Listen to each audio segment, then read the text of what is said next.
Hello mga kamamis! Good morning! And for today's video, tayo ngayon ay magbablog ng ating parcel. At ang ating parcel ngayon ay, taras!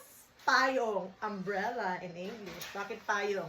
Dahil summer na ngayon, ang sobrang init po sa labas, so kailangan natin ng payong. Actually, pangarap ko lang ito na payong, pero hindi ko siya mabili kasi mahal siya sa SM. And look now, I have this one. Dahil, take note, sale ko siya nabili sa TikTok. So, ilalagay ko dyan yung link para makabili din po kayo. And very affordable. For only 220 pesos. May pebrela ka na. Oh, saan ka pa? Alam nyo ba na mahal yan sa SM? Mahal yan sa SM dahil hindi ko siya mabili-bili noon. And ngayon, nabili ko lang siya for only 220 pesos. Ang ganda na ng payong ko. Very static.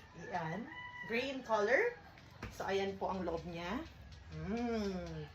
May UV protection na din siya. Ayan, sa sun, under the sun. Ayan. And, pwedeng-pwede siyang ilagay sa maliit mong bag. Kasya po siya. Like this. I have my small bag. So, kasyang-kasya siya dito sa bag ko. Kasi maliit lang siya. So, actually, ganito lang siya kaliit. Ayan. For sun, Mommy. It's for sun, anak.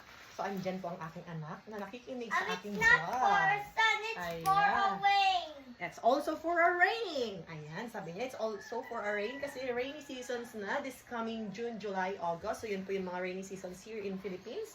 Ayan, so bili na guys. So, for only 220 pesos, meron ka ng magandang payong like this.